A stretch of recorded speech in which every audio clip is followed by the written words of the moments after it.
commençons par un constat, une grande annonce. Voici la nouvelle normalité, the new normal. Sortis de leur zone de confort, les directions de formation et les personnes en charge de la formation, de manière plus générale, ont vraiment dû assurer pendant la crise.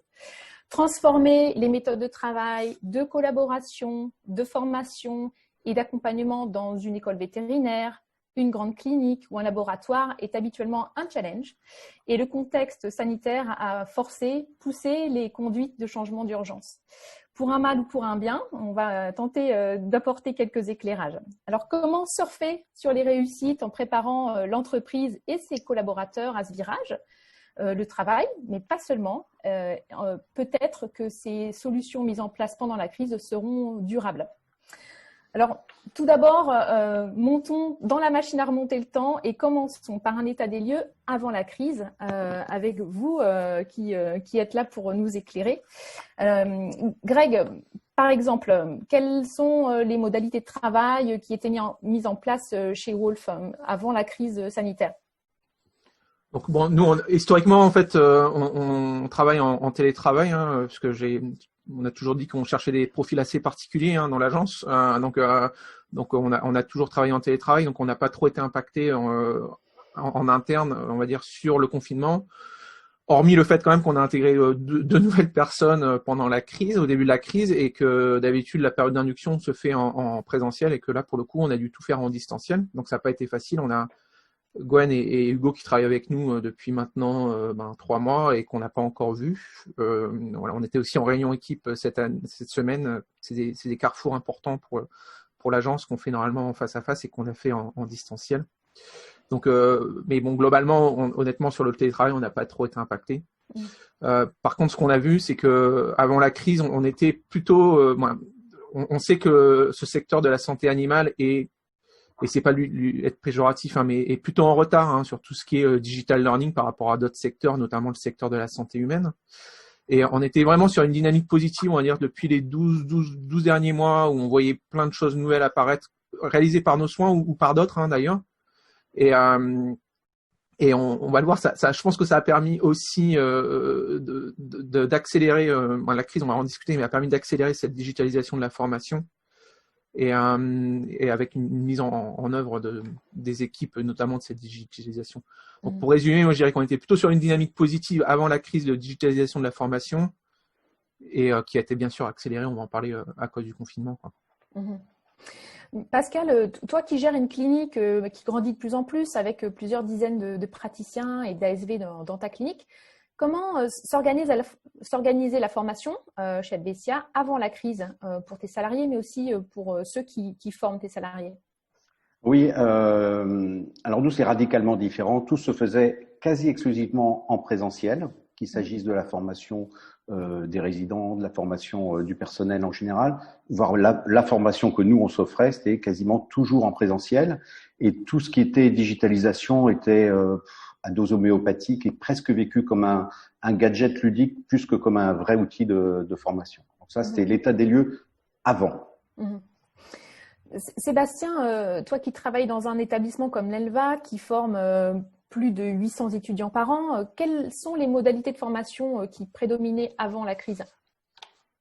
Alors avant la crise, la majeure partie des enseignements avaient lieu en présentiel, malgré que nous utilisions une plateforme numérique, un LMS depuis 2007. Seuls quelques enseignants, pionniers, leaders dans le domaine, intéressés par les nouvelles technologies, commençaient à développer quelques enseignements distanciels, synchrones ou asynchrones. On a eu une première expérience pré-confinement avec les grandes grèves de la RATP où beaucoup d'étudiants ne pouvaient pas se rendre sur le site, voir certains enseignants.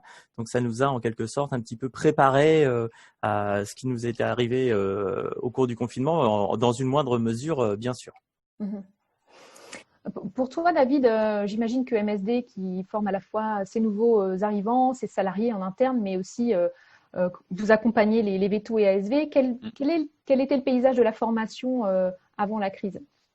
Alors, le paysage était déjà mixte. On avait une combinaison de présentiel et de distanciel, pour prendre des termes consacrés par l'usage post-crise maintenant, avec une habitude du télétravail déjà depuis plusieurs années, à raison d'un jour par semaine pour tous ceux que ça intéresse, avec des modules obligatoires liés à la présence d'un groupe américain avec ses règles, donc pas mal de e-learning déjà disponible, donc c'est une habitude.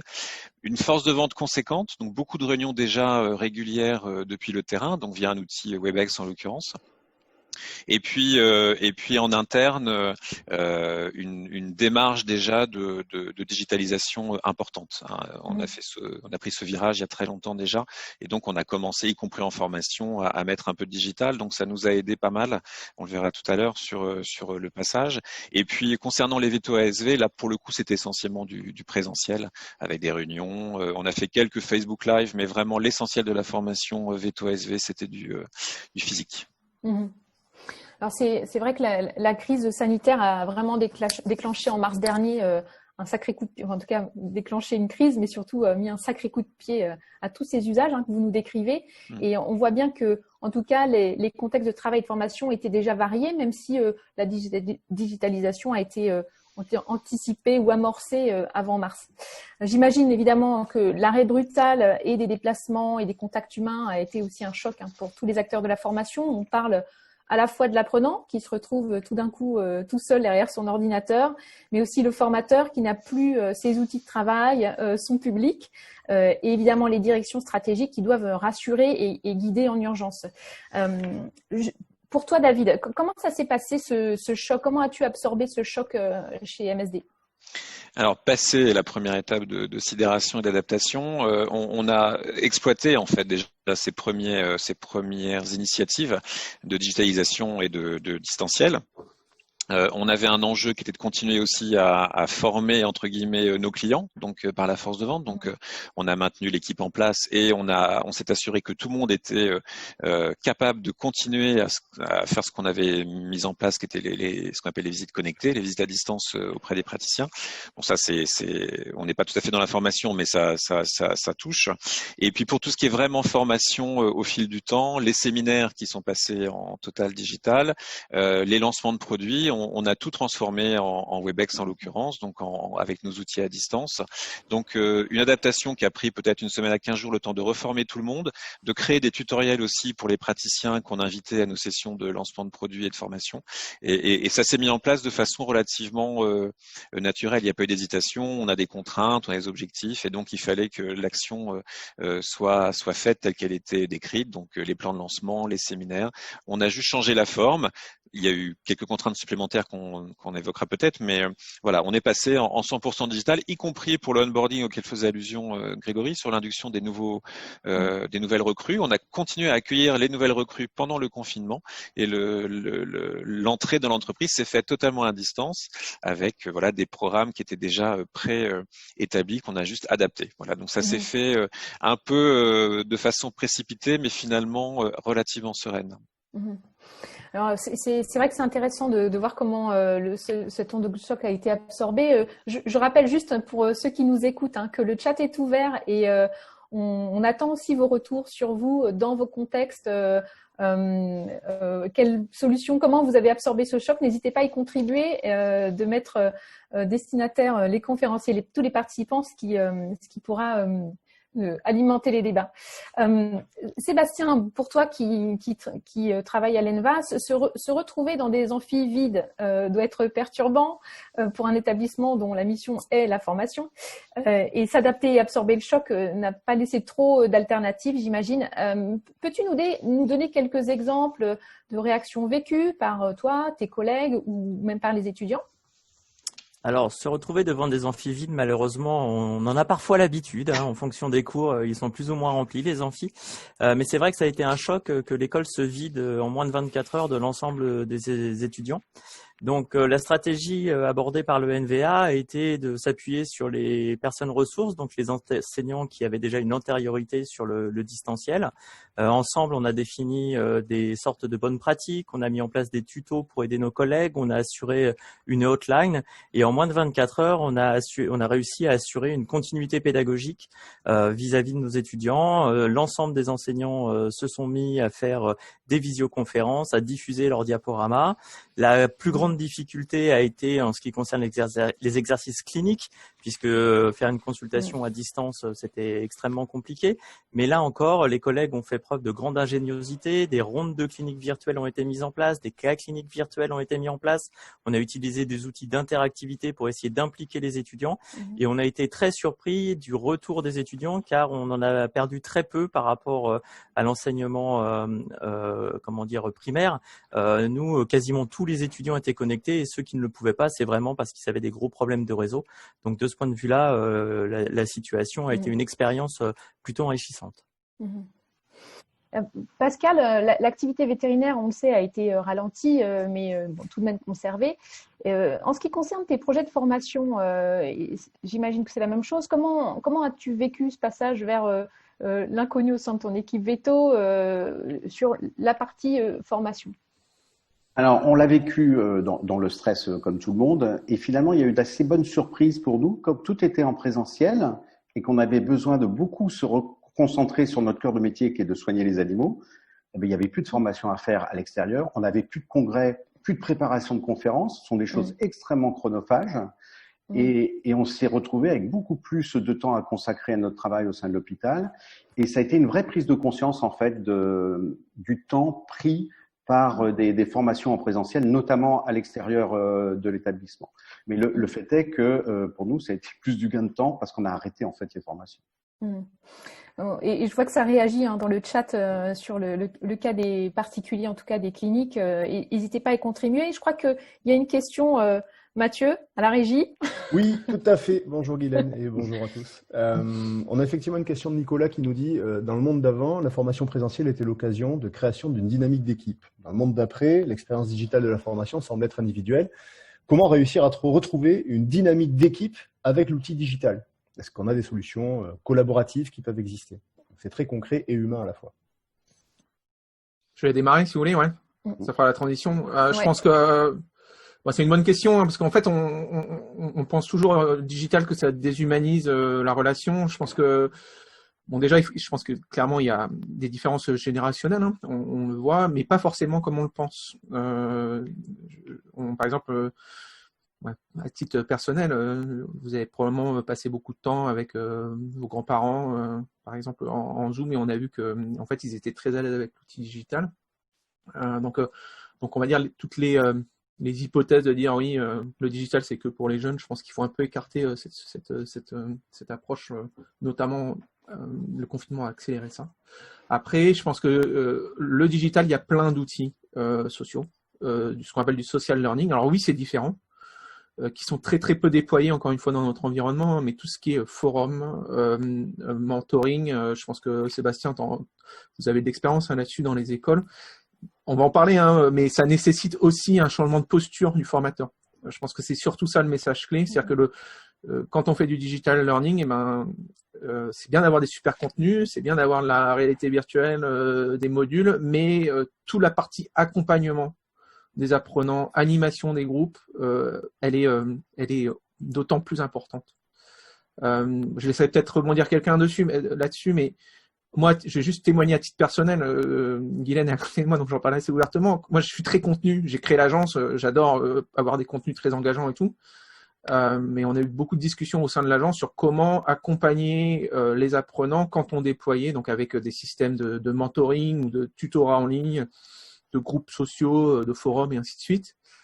Et honnêtement, après en avoir pas mal discuté, je pense que c'est au moins aussi important que, on va dire, le type de contenu et le design des contenus.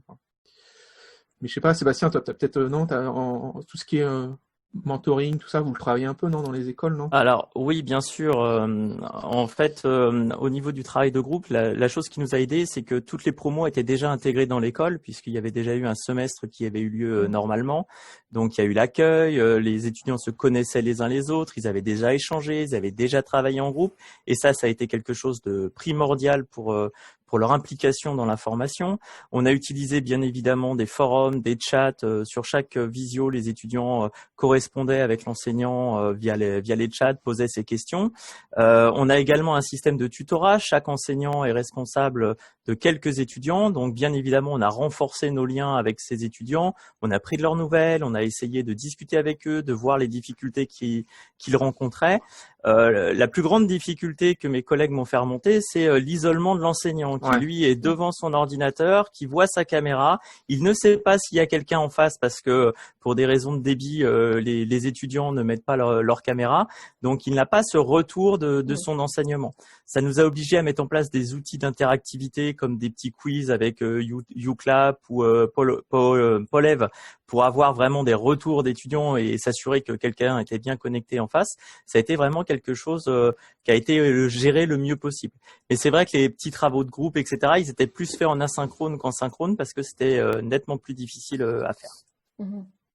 Après, la question portée sur garder une unité d'équipe, c'est vrai que ça va être challenge. On a tous mis en place, je pense, des moments d'équipe, informels ou formels. On a tous créé des groupes WhatsApp, on a fait des réunions connectées, qu'elles soient professionnelles ou plus perso, parce que le lien est important. Et c'est forcément distendu, donc autant il y a eu des bénéfices liés en termes de concentration, en termes de début et fin de réunion à l'heure. Déjà, ça c'est un gros avantage qui était assez inédit et très utile. Et vraiment de concentration. Et je pense qu'on a beaucoup vécu ce que beaucoup partagent, qui est d'avoir plus travaillé globalement dans ces conditions-là que d'habitude, parce qu'on est plus, on est plus concentré sur ce qui se passe. En revanche, notre enjeu, nous, il y a beaucoup d'équipes sur le terrain, c'est de remobiliser tout le monde effectivement sur une activité où le rapport humain et le contact est absolument fondamental. Donc, on a perdu un peu de lien évidemment, on l'a maintenu de façon un peu artificielle sur la durée. Je pense qu'il fallait pas que ça dure beaucoup plus longtemps que ça. Donc, il y a sur cette question-là, il y a eu plein d'avantages. On a testé beaucoup de choses, mais c'est sûr que la cohésion d'équipe reste un sujet important dans ces conditions-là. Pascal, toi, j'imagine que du coup, vous étiez en présentiel, vous avez la chance de vous voir, donc c'est un peu différent. Mais est-ce que cette situation a modifié les rapports ou même la gestion? Parce qu'il y a des réactions là sur le chat, justement sur le fait que le personnel est tout de même un peu moins disponible. Enfin, la situation était préoccupante. Et comment ça s'est passé, humainement parlant, en clinique, en présentiel, dans ce contexte? Moi, ça s'est pas trop mal passé. On avait toujours ces règles extrêmement bizarres à tenir parce qu'on pouvait pas s'approcher les uns des autres. Mais c'est vrai que l'équipe présente était soudée. Le plus dur, c'était de faire le lien avec ceux qui n'étaient pas là. Et c'est vrai que là, les outils web étaient importants, mais on l'a pas bien géré. Nous, personnellement, on a eu un mal fou à créer un lien entre l'équipe présente et l'équipe absente, parce que celle qui était présente était absolument à bout de souffle et pas forcément envie de partager quoi que ce soit en dehors de ses heures de travail. Tout à fait, ouais. C'est vrai que cette situation met en relief, il y a un décalage entre le présentiel et le distanciel. Je pense que sur le long terme, la relation, et je reviens sur la formation, formateur et formé va changer. J'imagine aussi que ça nécessite un accompagnement à la fois pour vos équipes, pour les étudiants, pour les formateurs, mais un accompagnement dans le changement pour garantir vraiment une continuité pédagogique, une continuité de service. Et toi, Sébastien, qu'est-ce qui a radicalement changé dans la formation à l'ENVA pour les étudiants? Qu'est-ce qui sera complètement différent demain? Alors, on a fait un petit sondage auprès des étudiants suite à la période de confinement et beaucoup ont énormément adhéré au distanciel, notamment pour tout ce qui est cours magistral. Ce qu'ils ont particulièrement apprécié, c'est d'avoir les replays disponibles.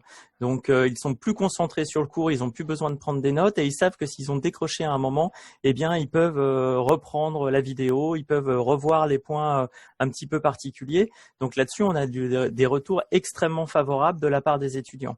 Maintenant, ils sont plus mitigés vis-à-vis des travaux cliniques, du travaux des TD, où pour eux, c'est quelque chose qui est quand même important d'être en situation, en présence, de voir, de sentir, de toucher, et ce qui se comprend tout à fait. Donc, je pense qu'on va plutôt s'orienter vers un blended learning. On va peut-être plus travailler sur de la classe inversée à l'avenir. Certains d'entre nous le faisaient déjà, mais je pense que ça va se généraliser. Les enseignants se sont rendus compte que la technologie, c'était pas si compliqué que ça en fin de compte, qu'on pouvait faire quelque chose relativement facilement, relativement rapidement, même s'il a fallu s'adapter, même s'il a fallu repenser des techniques d'enseignement, ça a un petit peu tout redynamisé. Ouais, Guylaine, je vais rebondir là-dessus, si je peux. Ouais, je pense qu'en fait, moi, juste pour ce que dit Sébastien, je pense qu'en fait, David a dit, on a eu un choc les 15 premiers jours, et nous, on l'a vu le choc. Après, comment dire, la formation était clairement pas la priorité principale en tout cas de nos clients. Il fallait qu'ils assurent la chaîne logistique, bien sûr sécuriser les employés aussi, tout ce qui était sécurité sanitaire. Donc entre guillemets, c'est logique qu'on ait eu ces 15 jours.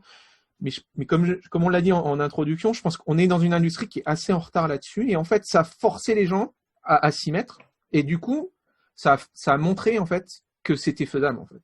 Et je pense que et nous on l'a vu, on va en parler, mais on en parle si vous voulez maintenant, mais sur la partie, par exemple, on a fait quelques enquêtes comme ça auprès de nos clients. 94% de nos clients ont changé leur approche. Alors tu me diras, c'est assez logique, quoi. Mais il y en a que un quart qui estiment l'avoir fait correctement, mais qui ont vu quand même un bénéfice, quoi. Donc je pense que ça a vraiment allumé des lumières entre guillemets, quoi, en disant finalement c'est faisable, il y a un intérêt. Par contre, derrière, ça s'est fait dans un mode réactif, quoi. Et je pense que c'est là-dessus où il va falloir travailler, et certains ont commencé à travailler pour se poser, faire le choix des solutions, penser plus au long terme.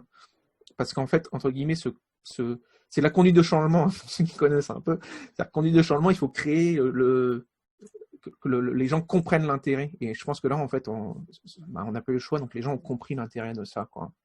Et donc, moi, je le vois vraiment comme une opportunité dans le futur, de dire maintenant, on va pouvoir y aller, quoi, parce que les gens ont compris l'intérêt. Moi, je suis. Pardon, vas-y, je t'en prie. Non, je voulais juste rebondir. Il s'est passé la même chose chez nous. Ça a remis tout le monde d'équerre à peu près sur le côté digital. Ça nous a affranchi totalement des contraintes techniques, aussi bien dans nos équipes qu'au niveau des clients qui étaient plus ou moins réticents. Aujourd'hui, quand on voit que tous nos webinaires de lancement ont généré plus de participation que ce qu'on a d'habitude physiquement sur certains événements, c'est très très parlant. Pascal ? Moi, je voulais rebondir sur le fait que pendant cette période, on a vu une véritable diarrhée de propositions de formation sur Internet, absolument dans tous les sens, surtout. Et pour nous, ça a aussi mis l'accent sur le fait qu'il fallait organiser absolument la formation, bien définir les buts, en définir les moyens, donc les outils. Et c'est vrai que ça a été l'occasion, de toute façon, pour nous de intégralement transformer, mais même de créer complètement une formation beaucoup plus structurée, énormément sur du blended qu'on fait déjà maintenant. C'est intéressant. Je prends les questions, Mathieu, que tu récupères en ligne. Je crois qu'il y a des questions à creuser sur les relations formateurs-apprenants. Ouais, on a tout à fait. On a deux types de questions, alors qui n'ont rien à voir entre elles, quoique.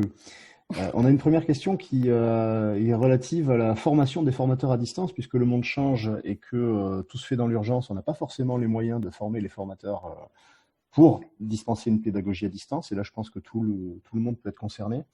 On a également une question davantage relative à l'humain qui est posée par Stéphane de Nestlé, que je salue et remercie, qui nous demande si la notion de résilience a été évoquée afin de préparer les gens et le personnel à cette transformation en urgence, en tout cas pour ceux moins habitués au distanciel. Et on a Martine également, qui nous pose une question sur le droit à la déconnexion, puisque, OK, on propose davantage de formation à distance, mais est-ce qu'on considère qu'un salarié en télétravail se forme sur le temps de son choix, ou est-ce que ce doit être encadré pour maintenir l'équilibre pro et perso?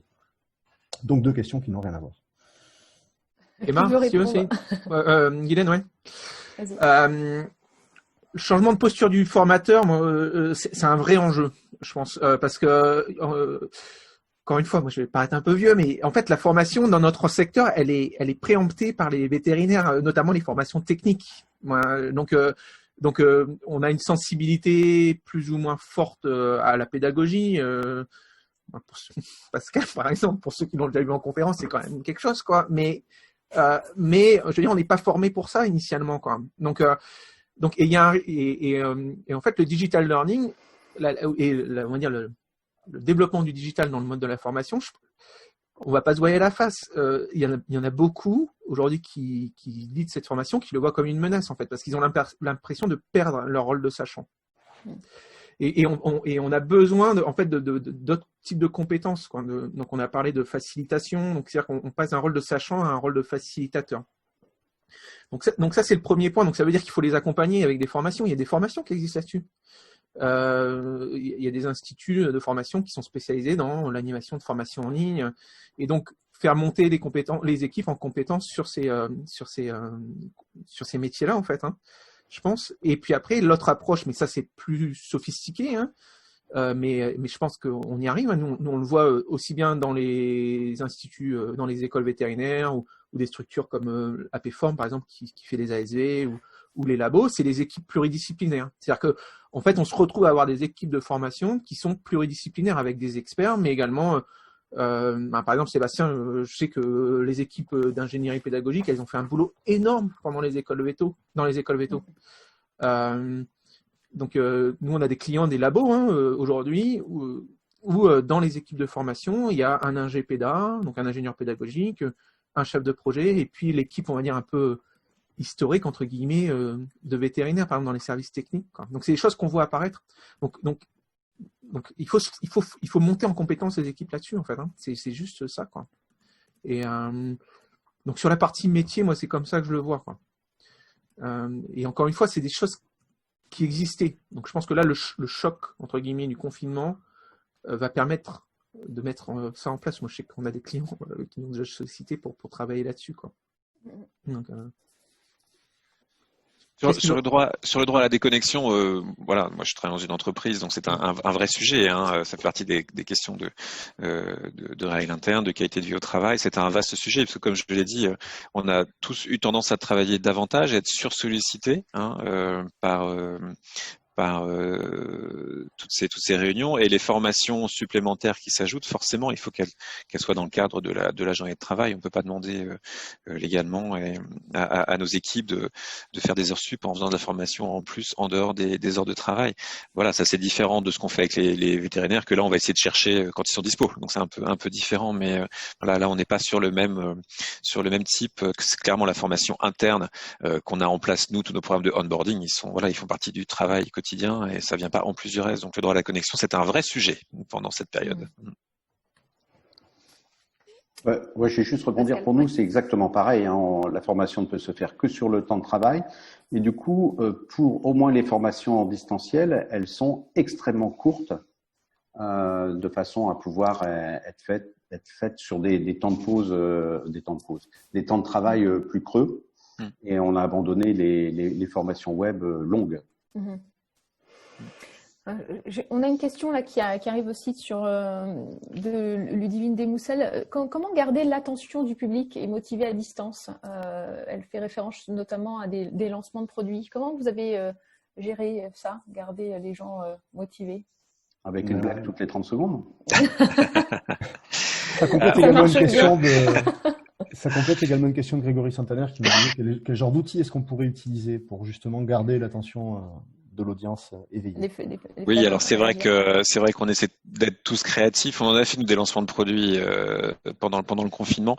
Il faut que ce soit, on n'est pas tous égaux devant l'animation. Donc il y a des gens qui savent bien le faire et d'autres qui sont moins à l'aise évidemment.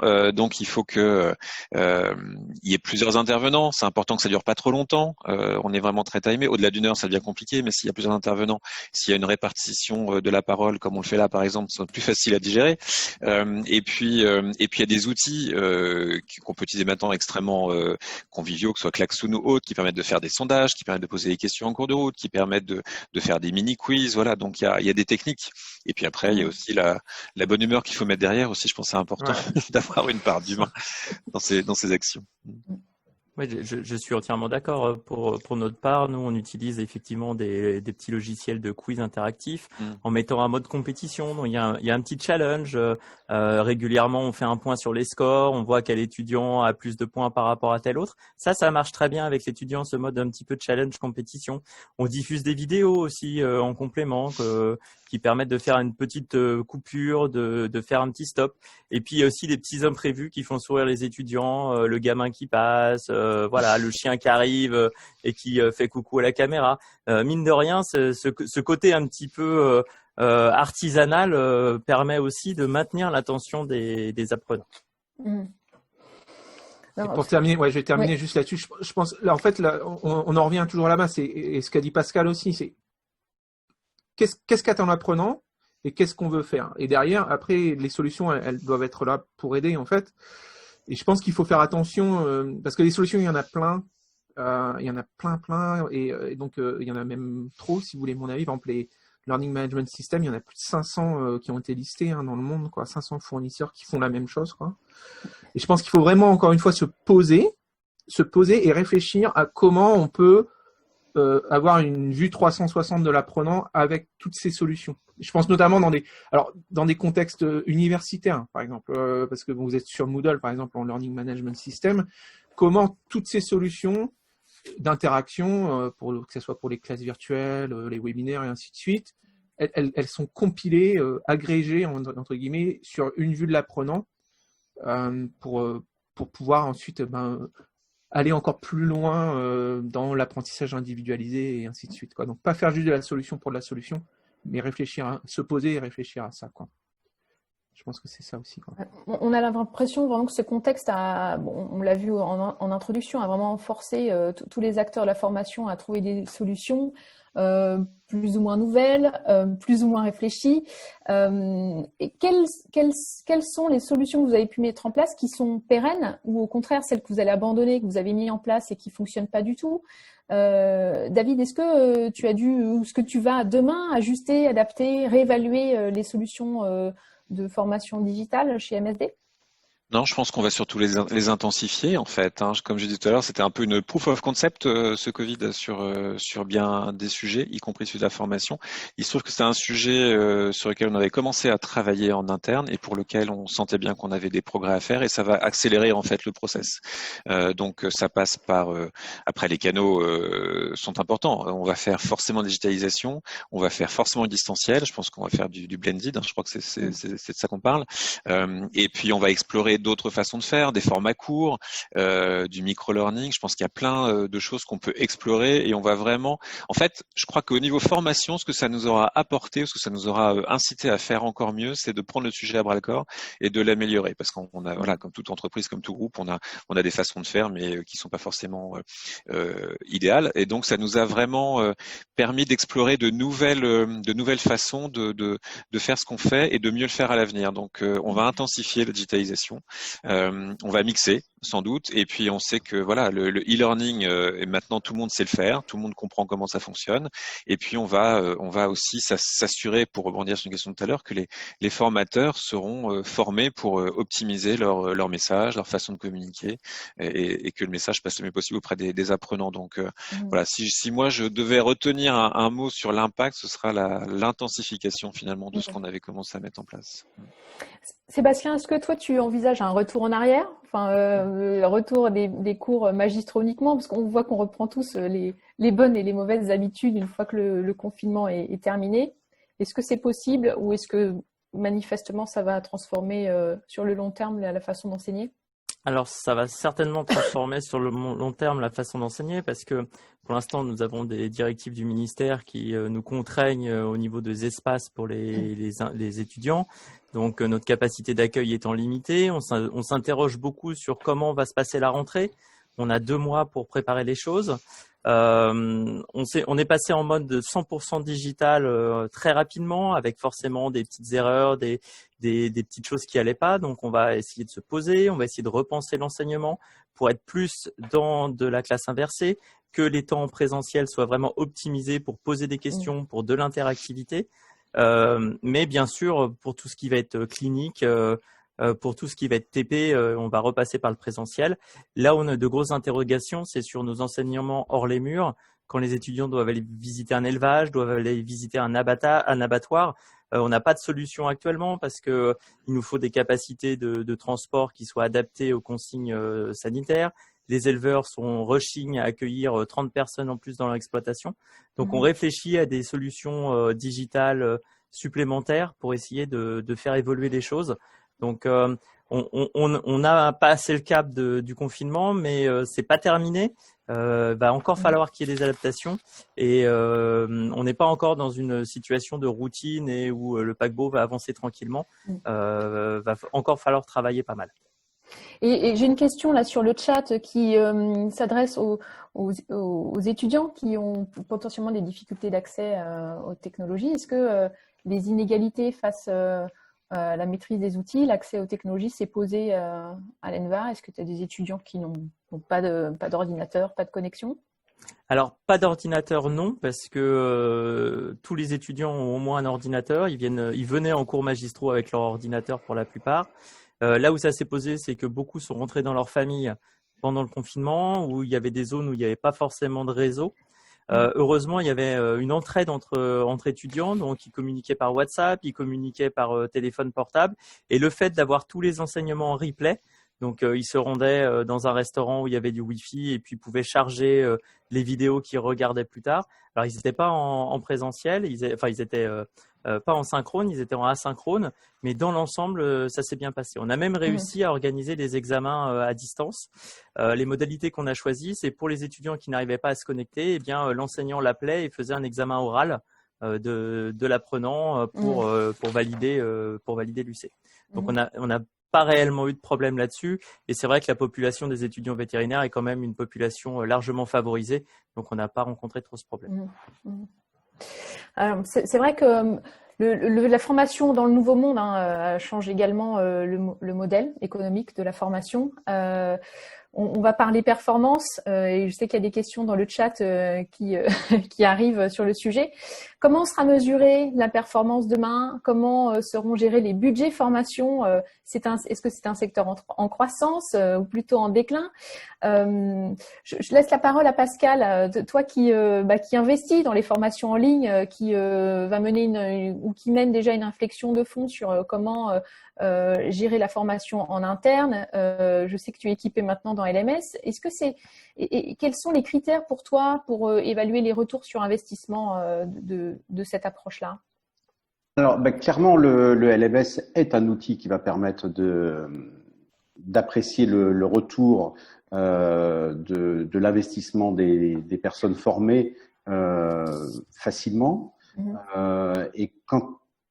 Mais c'est à peu près le seul que l'on va avoir en fait comme outil. Et après, tu parlais de budget formation. C'est des choses qu'on n'a pas l'habitude de gérer en tant que budget, comme un budget de communication, comme ce type de budget. C'est quelque chose qu'on faisait à la louche. Chacun avait une espèce de budget congrès et puis de temps en temps on investissait à droite à gauche. Maintenant, le fait est que les budgets congrès vont être réduits, ce qui permet d'investir très aisément dans du LMS et d'investir du temps dans de la formation distancielle. Donc, il y a un rééquilibrage pour nous qui se fait très, très nettement en faveur de ce type de format. Et en plus, c'est vrai que ça nous permet d'avoir un suivi de la formation quasiment au jour le jour, ce qu'on n'avait absolument pas avant avec du distanciel. Du présentiel, pardon. Du présentiel, ouais. Grégory, est-ce que toi, tu as quelques éléments sur ces questions-là, sur la mesure de la performance dans la formation? Ouais. Je pense que, alors pareil, je vais pas être trop négatif, mais je pense que pareil, culturellement, la formation en fait on n'a pas cette culture de mesure de la performance dans la formation de manière générale. En tout cas, moi, pour ceux qui me connaissent, j'habite en Angleterre, donc en Angleterre, il y a une vraie culture de la performance, des indicateurs, des KPI, des scorecards sur la formation. En France, on est plus dans une approche ce que disait Pascal, c'est-à-dire qu'on va gérer des budgets de formation avec les OPCA, des choses comme ça, avec toute la réforme de la formation qu'a fait le gouvernement, mais on n'a pas encore entré dans cette logique on va dire de la performance. Mais je pense que, encore une fois, on commence à le voir. Je pense qu'on était sur une dynamique positive avant la crise, et je pense que la crise va l'accélérer. En tout cas, moi, c'est l'analyse que j'en ai. Donc, on en a Parce qu'en fait, c'est faisable de faire un impact vraiment business. Si on se place, je laisserai rebondir David après, mais si on se place au niveau labo, des modèles de retour sur investissement de formation, c'est faisable en fait. Alors l'objectif, c'est pas de le faire faisant une étude en double aveugle randomisée, c'est un peu tendance en ce moment de parler de ça, mais au moins d'avoir une tendance. Donc par exemple, nous, on avait fait des choses comme ça avec mon ancien employeur, de corréler l'effort de formation avec l'impact business, par exemple la croissance si on parle de formation externe, de la clinique, par exemple, ou du chiffre d'affaires. Et on regarde s'il y a une corrélation, ou au moins une tendance. On peut faire aussi des choses très simples, comme du groupe témoin. C'est-à-dire qu'on va prendre, par exemple, une région de commerciaux, de délégués, on va les former, on va les travailler en pilote, puis on va regarder s'il va y avoir un impact sur le commerce. Et puis après, on peut aussi regarder, je pense aussi, le développement des compétences, avant de parler de performance. Parce qu'avant la performance, il y a les compétences. Donc ça, pareil, je pense que Sébastien nous parlera du nouveau référentiel de compétences des écoles Veto. Et donc là, on rentre dans tout ce qu'on a parlé, c'est-à-dire le management, le rôle du manager dans l'évaluation des compétences, dans le développement des gens. Et donc, bref, donc tout ça, je pense que c'est faisable. Par contre, moi, ce que j'invite les personnes qui nous écoutent, c'est à repenser différemment. Parce que, pareil, moi, ça, c'est notre témoignage d'agent, c'est que souvent, on nous dit, ouais, je veux faire une formation, et puis après, à la fin, on dit, ouais, quel est l'impact, en fait, et comment je vais mesurer l'impact. Donc, je pense qu'il faut vraiment, notamment parce qu'on ne va pas se voiler la face, on va avoir probablement une petite crise économique qui va arriver, donc les budgets vont se serrer. Donc, pensez performance. OK, avant de démarrer votre formation, quel est l'indicateur que je vais suivre? Et puis après, derrière, vous montez votre formation. Et pas faire l'inverse. Voilà. Je souscris totalement à ce que vient de dire Grégory. En labo, la formation, c'est quelque chose d'extrêmement important. On le fait d'une part parce qu'il y a une obligation légale et on le fait volontiers et c'est très utile. D'ailleurs, au passage, je pense et même j'espère que les principaux fournisseurs de formation qu'on connaît vont aussi s'adapter, proposer des modes un peu différents de ce qui existait jusque-là. En tout cas, je le souhaite parce que c'est vrai que comme on ne mesure pas beaucoup, effectivement, on n'a pas grand-chose à quoi se raccrocher lorsqu'un collaborateur revient de formation sur ce qui s'est passé. On le fait à l'occasion de plans, on le fait à l'occasion des entretiens plusieurs fois dans l'année pour créer un plan de développement des collaborateurs.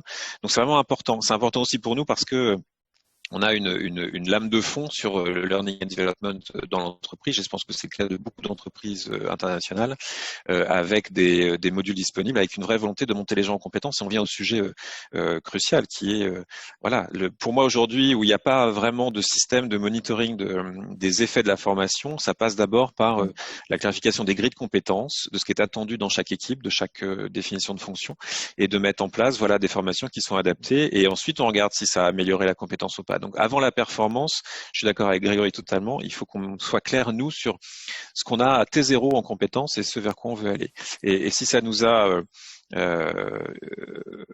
beaucoup tiré vers le haut cette crise, c'est aussi vers ça. Outre les moyens de communication, les channels, c'est aussi la volonté en même temps d'aller vers des systèmes qui permettent de nous faire monter en qualité via nos collaborateurs. Aujourd'hui, il y a des offres extrêmement vastes dans lesquelles on a besoin d'aide sans doute de gens comme Grégory, sans doute pour s'y retrouver. Mais il faut que ça passe par un critère clé qui est la compétence. Où est-ce qu'on est, où est-ce qu'on veut aller, et c'est ça qu'on va mesurer. J'imagine que ça te parle, Sébastien. Je te vois stresser. Alors, nous, dans les écoles, on est soumis à une habilitation et une accréditation par un organisme européen qui s'appelle la 3EV, qui nous définit des indicateurs extrêmement stricts. Donc nous, les indicateurs, on les a, on doit les remplir, on doit les renseigner tous les ans, et ça nous permet de voir un petit peu l'évolution de nos pratiques, l'évolution des étudiants. Alors c'est un peu tôt pour tirer le bilan du confinement puisque l'année scolaire n'est pas encore totalement terminée. Hein. Les étudiants ont passé leurs examens la semaine dernière, et il y en a encore certains cette semaine. Mais sur les premiers résultats, sur les premières analyses, il semble que les résultats soient aussi bons que dans l'ancien monde. Alors certes, on est bien conscient que les examens n'ont pas été passés dans les mêmes conditions, les moyens pour contrôler la triche n'étaient pas forcément les mêmes, mais notre objectif au final, c'est de leur permettre d'acquérir des compétences Et c'est quand ils vont revenir en clinique qu'on va pouvoir effectivement pouvoir les évaluer correctement. Ce qui est important à noter sur les budgets, c'est effectivement le e-learning, c'est extrêmement attrayant, mais c'est un budget qui est très important, surtout pour les écoles.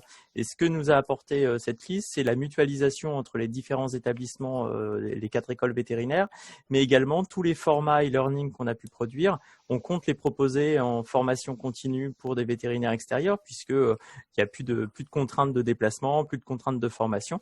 Donc, on va développer également une plateforme d'enseignement à distance de e-learning qui est multiplier cette offre.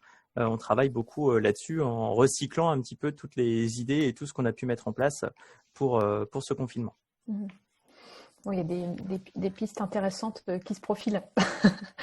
Je passe la parole à Mathieu, caché en régie, parce qu'il y a des questions sur la mesure de la performance. Je te passe le relais.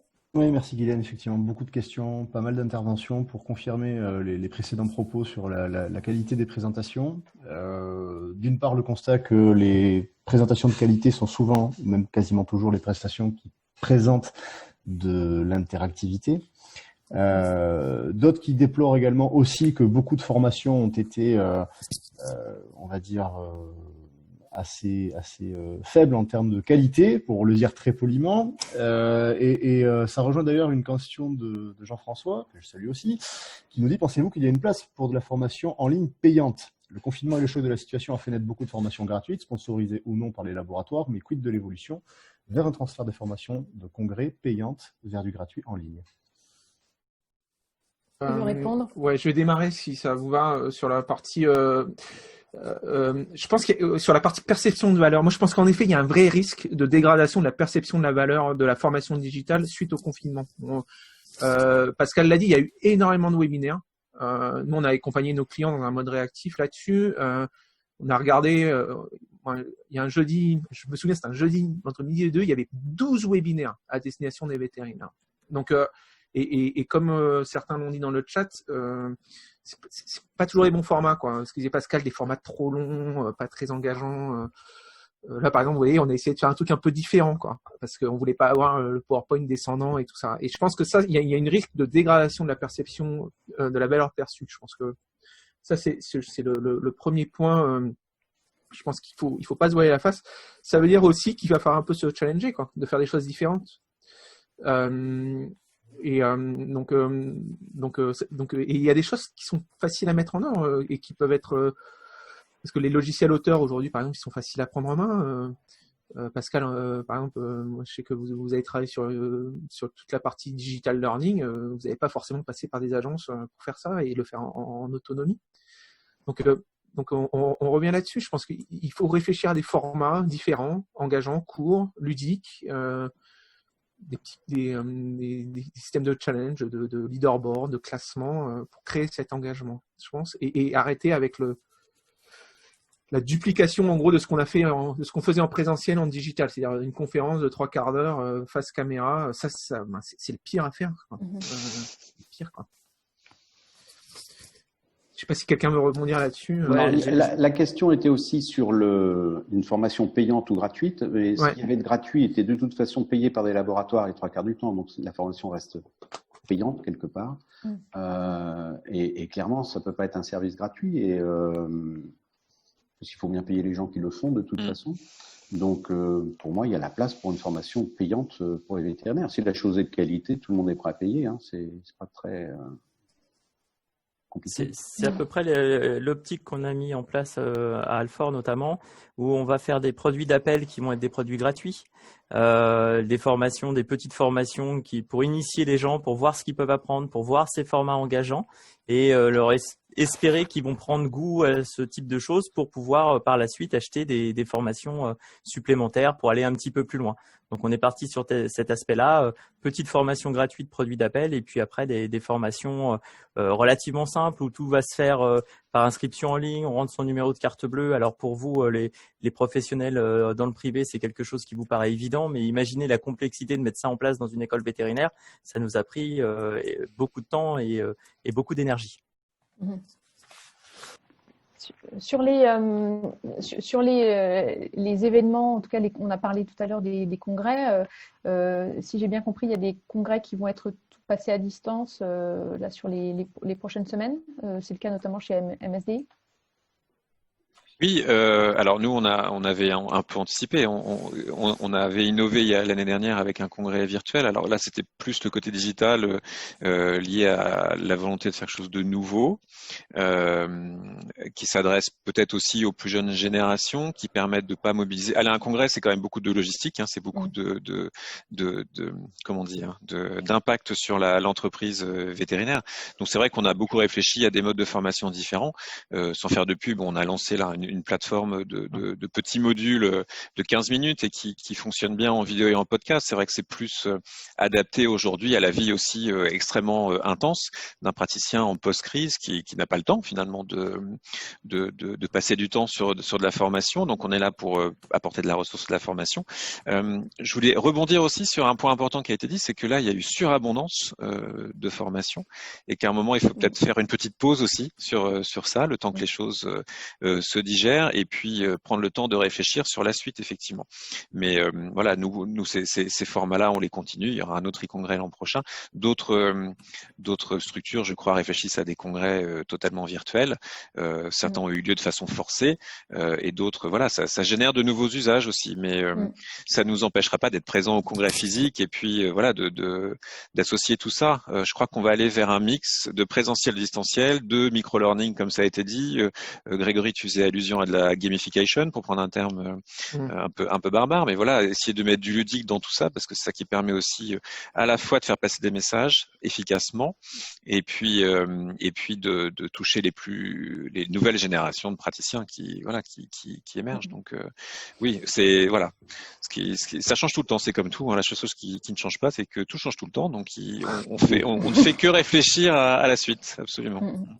Je pense aussi, pour rebondir sur ce que dit David, mais pensez la pertinence du contenu. Hein, vous prenez Capsule Vet, l'initiative de MSD. Moi, c'est Grégory, Pierre, voilà, qui sont filmés chez eux, à la maison. Mais le contenu est super pertinent, les formats sont très courts, donc ça. Moi, j'ai pas les résultats, mais je suppose que ça cartonne, quoi. En fait, on peut penser là, tout ce qui est réalité virtuelle, machin, bon, c'est très bien, nous on surfe là-dessus comme tout le monde, mais ce qui intéresse les apprenants, c'est quoi? C'est que le contenu soit pertinent et les aide à monter en compétences. Donc encore une fois, posez-vous et posez-vous sur l'apprenant, sur ses besoins, sur ce dont il a besoin pour monter en compétences. Après, la techno, le choix de médias, ça ne doit venir qu'après. Mais encore une fois, l'apprenant. Excellent message. C'est lui qui guide, c'est lui en tout cas pour lui qu'on fait tous ces efforts. Absolument. Mathieu, est-ce qu'en régie tu as d'autres questions ou d'autres réactions du chat à partager? Pas mal de réactions sur la transformation des congrès, les événements digitaux, quelques questions techno également sur l'intérêt de la réalité virtuelle à propos à distance. Mais plus de questions a priori, mais n'hésitez pas, il nous reste encore quelques minutes si vous le souhaitez. Bastien, je te laisse démarrer sur la VR, non? Alors sur la VR, on s'est lancé dans l'expérience VR pour faire des visites d'élevage parce que ça nous paraissait important que l'étudiant puisse être immergé dans l'environnement, qu'il puisse commettre des erreurs sans que ça ait de conséquences, parce que quand vous avez un parcours à effectuer dans un établissement, si l'étudiant ne respecte pas les bonnes pratiques d'hygiène, on va l'arrêter tout de suite. Donc il va pas pouvoir aller jusqu'au bout de son erreur. Pour nous, la VR, elle va servir à ça, c'est-à-dire qu'elle va permettre à l'étudiant d'apprendre en faisant et d'apprendre de ses erreurs. Et là, dans les scénarios qu'on a développés, bien, il peut commettre toutes les erreurs qu'il veut, il peut faire exploser l'élevage si ça l'amuse, et au moins il va pouvoir en tirer des conséquences. Chose qui n'est absolument pas possible sur le terrain dans la vraie vie. Donc c'est comme ça qu'on l'a prévu. Les étudiants aiment beaucoup parce qu'il y a peut-être le côté novateur aussi qui joue pour l'instant. Hein. On a ressenti cet effet-là aussi quand on n'était que quelques-uns à faire des visios et des classes virtuelles. on avait un taux d'adhésion qui était exceptionnel. Quand tous les enseignants se sont mis à faire des classes virtuelles, forcément, le taux de participation a chuté puisqu'il n'y avait plus cet attrait de la nouveauté. Mais la VR peut avoir son avantage dans certains cas. Pas forcément dans tout, mais nous, on l'utilise vraiment pour de la mise en situation et pour faire accueillir ce qu'on appelle les soft skills, c'est-à-dire les comportements, les manières de se conduire dans une exploitation face à une situation donnée. Et juste pour rebondir rapidement, nous, par exemple, on a beaucoup appris parce qu'on a travaillé avec Alfor dessus, mais on a travaillé avec un de nos clients, pareil, sur la visite d'élevage pour des commerciaux. Hein. Et aujourd'hui, en tout cas, nous, dans notre contexte de santé animale avec nos clients, on ne peut pas le déployer en distanciel. C'est déployé en présentiel, en petit atelier de 10, 12 personnes, donc avec les casques ou les lunettes et tout ça. Mais dans ce cadre de transformation, c'est qu'on ne recommande pas pour le moment, en tout cas, de le déployer en distanciel, puisque ça nécessite encore une fois tout ce côté coaching, facilitation. Donc il ne faut pas penser, encore une fois, VR, les gens sont dans un autre monde et plus d'interaction, mais plus comme un support de l'interaction présentielle. En tout cas, c'est comme ça qu'on le pousse. Je pense qu'il y a, c'est en tout cas des bonnes pistes. Je vous propose de conclure puisqu'on arrive à l'échéance des 60 minutes. Je tenais d'abord à vous remercier, vous quatre, pour la qualité de vos interventions et je pense que les paysages différents de l'école Veto, de la clinique, du laboratoire et de l'agence qui est Wolf, ça permet de croiser, de piocher quelques idées, des retours d'expérience qui sont intéressants. Je fais un petit clin d'œil à une question qui nous a été posée sur la mesure de la performance de ce webinaire. Vous recevrez à la fin de ce webinaire une enquête de satisfaction qui va s'ouvrir une fois que la session s'est terminée. Et nous vous remercions évidemment par avance de bien vouloir répondre à quelques questions, ce qui nous permettra de mesurer la performance de ce webinaire. Et puis vous recevrez un mail avec le replay de cette discussion qui sera disponible dès demain. Donc vous serez informés par mail. Donc on espère pouvoir aller au bout de l'exercice avec ce questionnaire.